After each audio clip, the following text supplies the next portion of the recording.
আসসালামু আলাইকুম এভরিওয়ান। ঈদ মুবারক, ঈদ মুবারক, ঈদ মুবারক। তা আজ তো ঈদের আগের দিন রাত্র, আজকে চাঁদ রাত।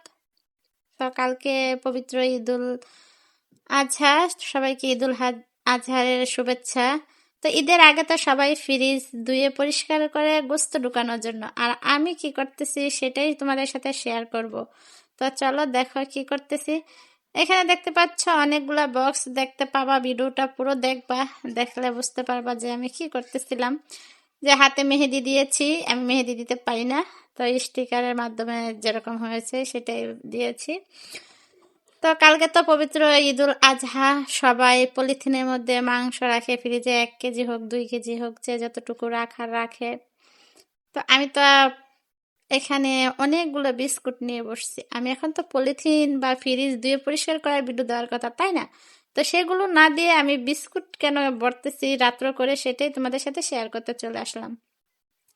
তো কালকে ঈদ, আমার ঘরে যত বক্স আছে সবগুলো বিস্কুটে ভরা। সবগুলা বক্সের ভিতরে বিস্কুট, কোনো একটা বয়ম খালি নেই যে সেই বয়মের ভিতরে আমি বিস্কুট রাখবো। বক্সগুলো খালি করব মাংস রাখার জন্য বা তরকারি রাখার জন্য। বক্সের ভিতরে মাছ, মাংস, তরকারি যাই রাখি না কেন সেটা কিন্তু ভালো থাকে বেশি। একটার যে গন্ধ আরেকটার গায়ে কিন্তু ছড়ায় না, আর ফ্রিজও নষ্ট হয় না, রক্ত মাংসের দাগও কিন্তু ফ্রিজে পড়ে না।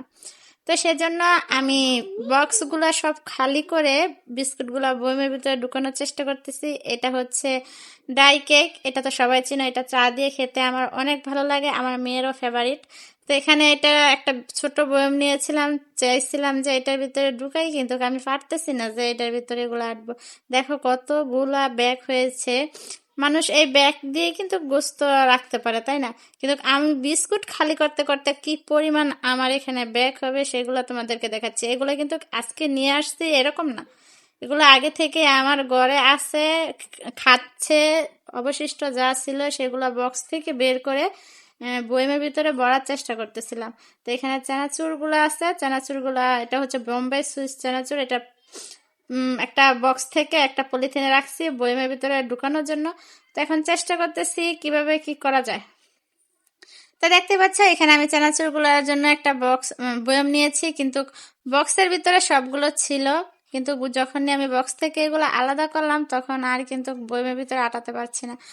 অনেক বয়ম ছিল ঘরের ভিতরে, সব ভরা। ঈদের আগে মশলা জিনিসপত্র যা কিছু কিনা লাগে, তেল, মরিচ, হলুদ ইত্যাদি কিনে সব বয়ম ভরে ফেলেছি। এখন বিস্কুট রাখার জন্য বয়ম খুঁজে পাচ্ছি না, কারণ বক্সগুলো আমার খালি করতে হবে তরকারি রাখার জন্য ফ্রিজে। ঈদের সময় তো রান্না বেশি হয়, আর রান্না বেশি হলেই কিন্তু রান্না থাকে, সেগুলো বক্সে করে নর্মালে বা ডিপে রাখতে হবে। তো দেখো আমি কি একটা ঝামেলায় পড়ে গেছি যে এতগুলা বিস্কুট চানাচুর আমি কিভাবে গুছাবো। আমার তো মানে মানুষ ফ্রিজ কি পরিষ্কার করবে, আমার তো বয়ম আর বক্স এগুলা নিয়ে সারাদিন কেটে যাচ্ছে, সারা রাত কেটে যাচ্ছে। দিন ভরে টেনশন করছি যে কোথায় কি রাখবো।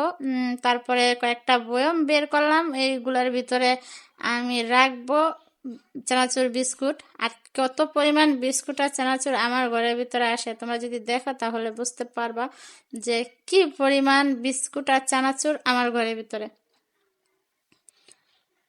তো দেখতে পাচ্ছ আইসক্রিমের যে বক্স গুলা হয়, এখানে অনেকগুলা বক্স আমার হাতে, তোমাদেরকে সবগুলা বক্স দেখাচ্ছি। এখানে আইসক্রিমের বক্স আছে, তারপরে কিনা বক্স আছে, কিছু কিছু বক্সের ভিতরে কিন্তু এখনো খাবার রয়ে গেছে। আর যে দুই সাইড করা বক্স গুলো আছে এখানে কিন্তু দেখা যায় যে এক সাইডে এক তরকারি আর এক সাইডে অন্য তরকারি রাখা যায়, এই জন্য এক বক্সে দুইটা তরকারি রাখা যায়।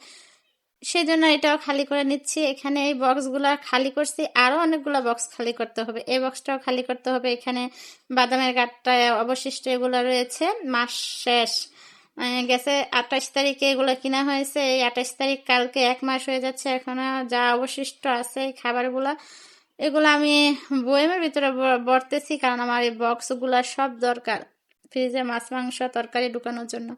তো কতগুলো বিস্কুট আর কি পরিমাণ জিনিস আছে তোমাদের দেখাই। এগুলো হচ্ছে আমি যে হোলি বলে না, আচার দেওয়ার জন্য রোদ্রে দিয়েছিলাম, এগুলো শুকিয়ে গেছে।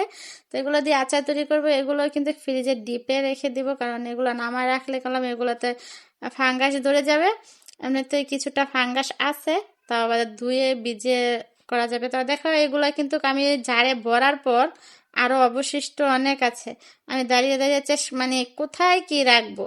এখানে আমার কিন্তু আরো বিস্কুট, মুড়ি, চানাচুর এগুলো অবশিষ্ট আছে। মানে আমি কোথায় রাখলে কি করলে মানে সৌন্দর্যটা বাড়বে সেটাই দেখতেছিলাম। দেখো এখানে কি, এখানে হচ্ছে যে গলা চিপস বলে এগুলাকে। আমার মেয়েও কিন্তু আমাকে হেল্প করতেছিল, সে দেখতে পাচ্ছ অনেকটা আমাকে বলে দিচ্ছিল এইভাবে এইভাবে রাখো, এইভাবে রাখলে এটা হবে, এইভাবে রাখলে ওইটা হবে। তো দৌড়ে এসেছে গলার চিপস, এটাকে আমরা চিপস পিঠা বলি, তো এটা দেখার জন্য ওইটা আমি ওকে বেজে দিতাম।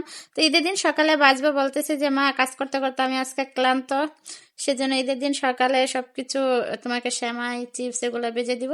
তো এগুলো আমরা বাজার থেকে কিনে নিয়ে এসেছি 1 কেজি 100 টাকা।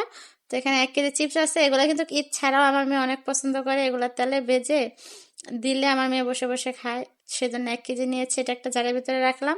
এখন এগুলো বাজার পরে যে আবার একটা বক্সে রাখতে হবে, ওই বক্সটাও তো খুঁজে বের করতে হবে, বা একটা জার বের করতে হবে, তাই না? কিন্তু বক্স সব আমার লাগবে, বক্স লাগবে। ঈদের মধ্যে আয়োজন বেশি হবে, তো আয়োজন যদি বেশি হয় এগুলা রাখতে হবে ফ্রিজে, আর ফ্রিজে রাখতে হলে আমার বক্স লাগবে। তো এখন আমি আরো একটা বক্স নিয়ে আসছি, এটা হচ্ছে বড়, আগের বক্স থেকে কিন্তু এটা বড় মনে হয়। সবগুলো বিস্কুট, ডাই কেক যে বিস্কুটটা আছে এর ভিতরে সবগুলো এটে যাবে। তো আমি আগের যে জারটা ছিল ওইটা থেকে কিন্তু এই বড় জারটার মধ্যে সবগুলো বিস্কুট ঢেলে নিচ্ছি। কারণ বিস্কুট রাখার জন্য একটা বক্সের মধ্যে যদি সবগুলা বিস্কুট রাখি তাহলে কিন্তু দেখা যায় কি, যখনই আমরা এটা খুঁজে মানে খাওয়ার জন্য নেই সবগুলো একসাথে নেওয়া যায়। আর যদি 2 বয়মের ভিতরে বা জারের ভিতরে রাখি তাহলে কিন্তু খুঁজে পাওয়া যায় না, তাই না? তো দেখো এই বয়মটা একটু বড়, জারটা একটু বড় আছে, সেজন্য এই জারের ভিতরে সবগুলো এটে গেল। এখানে কিন্তু যে বক্সটা আছে এখানে রান্না করা মাংস বা কাঁচা মাংস 2 থেকে 3 কেজি রাখা যাবে, হয়তো একটু নরম, কিন্তু এগুলাতে কিন্তু মাংস রাখতে বা রান্না করা যেই তরকারি হয় সেগুলো রাখতে কিন্তু খুবই ভালো। জল পড়ে না, ডাকনা দিতে হয় না, একটার সুঘ্রাণ আরেকটার ভিতরে যায় না, মানে অনেকটা উপকার পাওয়া যায়। এখন আমি কি করব, চানাচুরও কিন্তু কিছুটা অবশিষ্ট রয়ে গেছে, তোমরা আগে দেখেছো। এখন চানাচুর গুলো কিন্তু আমি সুন্দর করে হাতের সাহায্যে পুরোটা মুখ মেরে তারপরে ঢেলে নিচ্ছি। এভাবে ডাললে কিন্তু পড়ে না। দেখো আমি কিভাবে সুন্দর মতো সবগুলা চানাচুর এখানে নিয়ে নিলাম। অবশিষ্ট যে চানাচুর গুলো পলিথিনের মধ্যে আছে সেগুলোও কিন্তু নিয়ে নিব। আমার সব জিনিস কিন্তু এই বক্সের ভিতরে ছিল, বক্স থেকে আমি পলিথিনে আনছি, পলিথিন থেকে জারে ঢালার জন্য। কিন্তু আগে যে জারগুলো আনছি সেই জারগুলো ছোট হয়ে গেছে, সেজন্য আমি আবার জার চেঞ্জ করলাম। মানে একটা কাজ একবার করার পর দ্বিতীয়বার করা কতটা যে পরিশ্রম যে করে সেই বুঝে। আমি জানি যে আজকের ভিডিওটা লং হয়ে যাচ্ছে, হয়তো বা তোমরা বলবে যে অনেক বড় হয়ে গেছে ভিডিওটা, তো কিচ্ছু করার নেই। যদি ধৈর্য থাকে তাহলে দেখো, শেষ পর্যন্ত দেখলে বুঝতে পারবে যে কতটা বক্স খালি করতে পেরেছি আর কি কি জিনিস রেখেছি। তো আমি তো সবসময় চেষ্টা করি যে সবকিছু যা বয়মের ভিতরে রাখবো। আর খাবারের জিনিস বললামই তো, যে খাবারের রান্না করা জিনিস বা কাঁচা জিনিস যাই হোক না কেন সবকিছু আমি জারের ভিতরে রাখার চেষ্টা করি। তো দেখতে পাচ্ছ এখানে কিন্তু আমি আবার পলিথিন যেগুলো ছিল ব্যাগগুলা, ওইগুলাই কিন্তু অন্য একটা জায়গায় নিয়ে রাখতেছি, কারণ পলিথিনও কিন্তু কাজে লাগে, কিন্তু আমি চেষ্টা করি পলির মধ্যে কিছু না রাখতে। তো এখানে মুড়ি আছে 1/2 কেজি, যেহেতু কুরবানির ঈদ, মুড়ি তো লাগবে। মুড়ি দিয়ে গরুর মাংস দিয়ে আমার তো অনেক ভালো লাগে, কার কার ভালো লাগে অবশ্যই কমেন্ট করে জানাবা। তো এখন এখানে দেখো এই 1/2 কেজি মুড়ি এই জারটার ভিতরে কিন্তু এঁটে গেছে। তো এটা এখানে রেখে দিব, এটা সুন্দর করে মুখটা পুছে রাখবো। আর এটা হচ্ছে এই তো সবগুলো, এই দুইটা ঠিক আছে, কিন্তু তারপর আমি চিপস পিঠাগুলো বেজে যে কোথায় রাখবো সেটাই খুঁজে পাচ্ছি না। এখানে দুইটা জার খালি হয়েছে, এই দুইটা জারের থেকে ছোট জারের মধ্যে আমি আমি যে হোলিগুলো আছে সেগুলো রাখবো। এটা দেখো এখনো কিন্তু এই পরিমাণ এখনো আছে, এগুলো কিন্তু গুছাইছি যে জারের ভিতরে ঢুকেছি 4টা, আর এখনো কিন্তু বক্সের ভিতরে আছে যে বক্সগুলা খালি করতে হবে। এখন এগুলা কোথায় রাখবো, দেখতে পাচ্ছ যে এগুলা কোথায় রাখবো, গাঁটটা কোথায় রাখবো, ওই বাদামের গাঁটটা, এই বাদামের গাঁটটাটা আমার অনেক পছন্দ, আমার মেয়েরও খুব পছন্দ। আর আমি এখন যে ভাষায় কথা বলতেছি না, এটা হইতেছে গিয়ে আমার নারায়ণগঞ্জের আঞ্চলিক ভাষা। আমরা সবসময় এভাবেই কথা বলি। ভিডিওর মধ্যে শুদ্ধ ভাষায় কথা বলতে বলতে মাঝে মাঝে নিজস্ব যে আঞ্চলিক ভাষাটা আছে, সবসময় ব্যবহার করে যে ভাষাটা আছে, সেটা কিন্তু চলে আসে। এত বড় লং ভিডিওর মধ্যে গুছিয়ে কথা বলা সম্ভব হচ্ছে না, সেজন্য যেভাবে পেরেছি সেভাবে ভয়েস দিয়েছি, তো এতটুকু গুছানো হয়েছে। তো ধন্যবাদ তোমাদের সবাইকে, তোমাদের মূল্যবান সময় নিয়ে আমার ভিডিওটি দেখার জন্য। আল্লাহ হাফেজ।